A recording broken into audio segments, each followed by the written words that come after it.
All right, the Detroit Lions make a signing that didn't make the headlines and was kind of a quiet under the radar signing. And as we get closer to training camp, it's like, all right, I want to keep an eye on this guy based on what the coaches have had to say about him. I think that's what's most intriguing about him. So let me pull him up and if I can find it. Hold on. What are we doing? Here we go. So it's our guy Ezekiel Turner that we got from the Cardinals just real quick. All of a sudden he's in, he's playing, and then we sign him this offseason and re-sign him this offseason. And here's what the coaches have to say. This is the whole thing on Ezekiel Turner is Dave Phipps said he's super smart, intelligent. One of the special teams coaches from Arizona sent me a text and said, I don't know if I trust another guy more than I trust him. Defensive coordinator Kelvin Shepard. I learned that he's not a special teams linebacker, and I want that said to the entire league. Shepard, initially unfamiliar with Turner, said he quickly was impressed by his speed, coachability, and stating firmly that his role extends beyond special teams. So we saw that last year where he's straight up playing. We've got a million injuries, but this is the beauty of having all those injuries. These guys that we were called upon to be like starters for us those last 5 games of the year, they're now going to be our depth and special teams players, which is huge. So now you've got a guy that can play linebacker but is an all-pro special teamer. You need a couple of those guys. Every team has them, that one or two guys that kind of focuses special or was really good at special teams. We've got Khalil Dorsey. Remember, we lost him last year. Khalil Dorsey is our best special teamer. Let me pull this up. He's our best special teamer. Then on top of that, you've got Ezekiel Turner right here.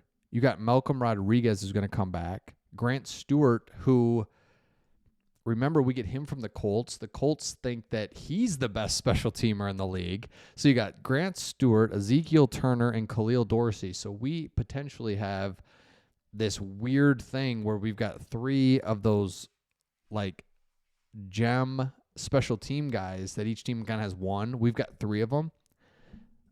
The Ezekiel Turner signing is really, again, just an under the radar kind of re-signing guys or bringing guys back.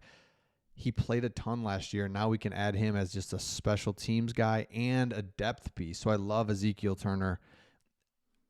As long as we stay healthy at linebacker, Alex Anzalone, Jack Campbell's going to make another leap. I mean, we all love Jack Campbell and can see it clear as day. Plays hard, played every snap last year for us. Derek Barnes, forgot about you. There's our 3 linebackers with Malcolm Rodriguez, Grant Stewart, Ezekiel Turner, and Trevor Nowaski coming in, rotational guys. I mean, our linebackers at one point was such a weakness. I mean, when Dan Campbell took over, the secondary, the whole defense was terrible. I mean, we didn't have Aiden Hutchinson. We didn't have any sort of pass rush. Linebackers, like, who did we have? Remember, we Jamie Collins is our linebacker, and he just like leaves. He's like, I'm out of here. And then the secondary, we got nobody. We got Jeff Okuda. And we're like, well, okay, this will work. So point is, you got the best pass rusher in the league, Aiden Hutchinson. Linebackers not only are good on the top end, but are just so deep at linebacker. And then the secondary, you've got 2 of the best safeties, Kirby Joseph, DJ Reed, Amik Robertson. So I start getting really excited about our defense because I think our offense gets talked about all the time, as it should, and you're just kind of focused on what our offense can do. Defensively looks really good. Okay, check this out. We'll get back to that here in just a second, but I love this article. This article came out about the worst coaching hires in the last 25 years. Oh, no, this century. Oh, okay, cool. Top 25. There's 32 teams. Each team changes over every 4 or 5 years at minimum. So, I mean, there's been just hundreds of coaches. Coming in at number 10, Rod Marinelli, who famously made history as the coach of the first 0-16 team. Anytime you're literally winless, there's plenty to blame go around. Detroit faithful sure pin much of that on former president Matt Millen, 100%. But Marinelli was the man on the sidelines. And, yes, he was just kind of old. And what are we doing? Let me know in the comments who's Which one just annoys you the most? Marinelli doesn't annoy me much. It's like he was trying, and he was just old, and he would go up there after each loss and just take bullets. And you're like, gosh, I feel sorry for you. Number 9, Matt Patricia. This is mine. I don't have to read this. Patricia, number 1, 100% for me. Thought he was smarter. Thought he was bigger than everybody. Thought he was the man. And he was the worst. And then Marty Morningweg was bad. He was just bad. Patricia was bad and kind of being like, I'm the man, you know. I can't even walk out onto the practice field because he had some injury or whatever, right? So instead of getting into a golf cart, he gets a huge, massive four-wheeler so he can be up high and see. And you're just like, oh my gosh, this guy can't even walk out here to be our coach. Then you got Dan Campbell, who's the size of an NFL player, doing up-downs with the team. Like, thank you. Thanks for being here, Dan Campbell.